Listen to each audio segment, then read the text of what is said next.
hear properly? Can everyone see us properly? Is everyone doing okay? Has everyone gotten a snack or a drink and they're all ready to roll? Thank you so much for coming. I'm going to have a slideshow of pictures which are unofficially titled Glimpse of Poverty. These are just pictures of poor people and poverty. So basically, if this is too disturbing to the conversation, just let us know. I will turn it off. But I thought this would be a good way to put face to what we are going to talk about. We're not going to do too much of an introduction today. We have sheets that introduces all the candidates. As far as I'm concerned, I'm Kintan Brembert, and I hate poverty, if it's not obvious. Thank you, and I hope all of you do as well. And I want to start off by congratulating all of you, including all the people on the panel. So congratulations, because we all won the zip code lottery.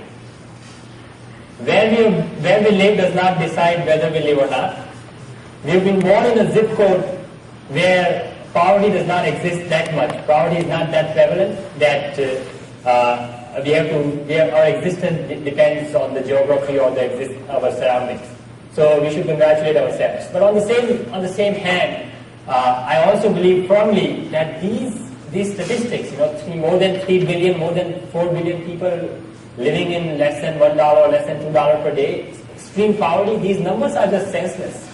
And today, we've gathered to make sense out of what senselessness actually is. I was born in India, and ever since in India, in the Gandhian philosophy, I was always taught about equality. I was always taught about respecting equality. I came to the US for my higher education, and here as well, from all the leaders, I've seen equality as the main pillar on which the country is progressing forward and is functioning.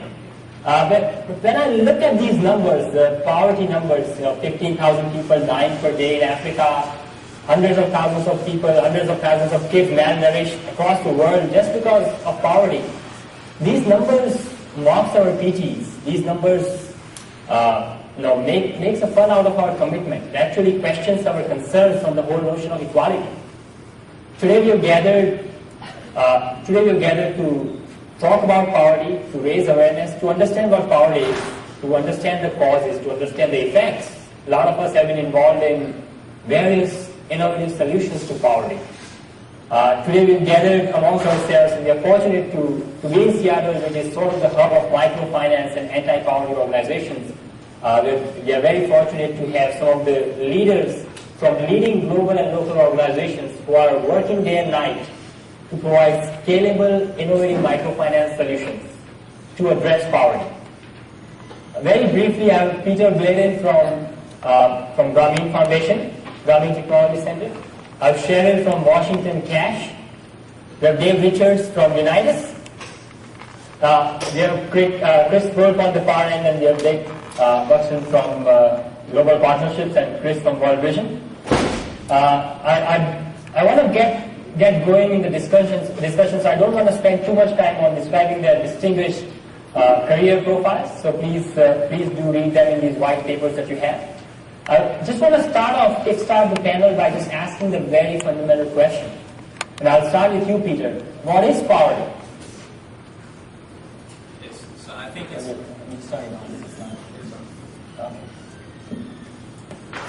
Thank you. Thanks, by the way, for organizing this panel and inviting us all here. So I think poverty, we all have a view of what poverty is, but when I think about poverty, I think about some of the people I've met around the world when I've been in Africa or India or Bangladesh. And it's the people that live on virtually nothing, that can't feed their kids, where you see the kids so malnourished that their stomach is starting sprayed out. The people that have family members die from simple diseases that are preventable. And so when I think about poverty is the people that can't live a decent life and gets no break and really just survive day to day. They might not have a place to live, they might sleep under a bridge or whatever. That to me is poverty, and those faces that I've seen and met, that's really when it hits home.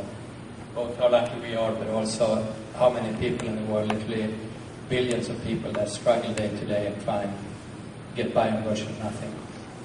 Thank you. Cheryl?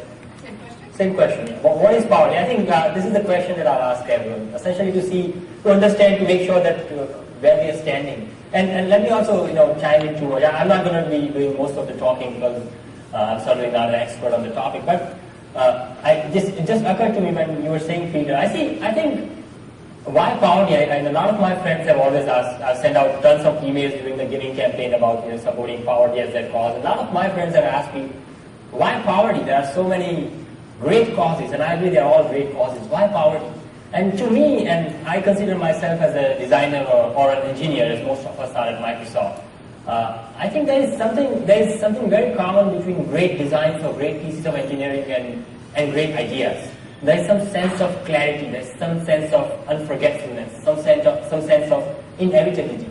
And I see that with poverty as well. End of poverty elimination. The idea itself is so big or so relevant that it keeps on nagging you. You just cannot get it out of your head until it's solved. It's the same as a coding problem, as a compiler's coding problem or so on. That's how I think of it.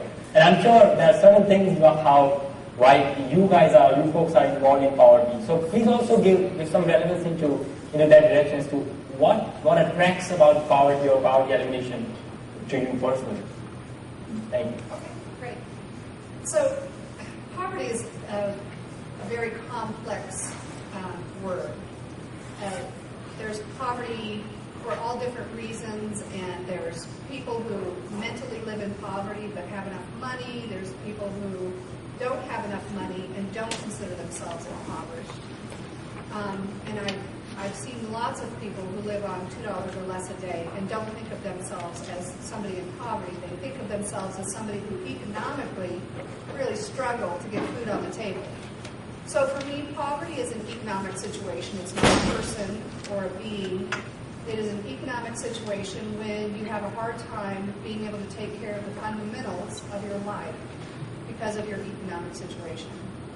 And the reason that I am attracted to this work is because I believe so strongly in the potential of every human being to have a really rich, full life, no matter what you're born into and what your economic situation is. So that's my approach towards poverty is really encouraging people to live to their full potential.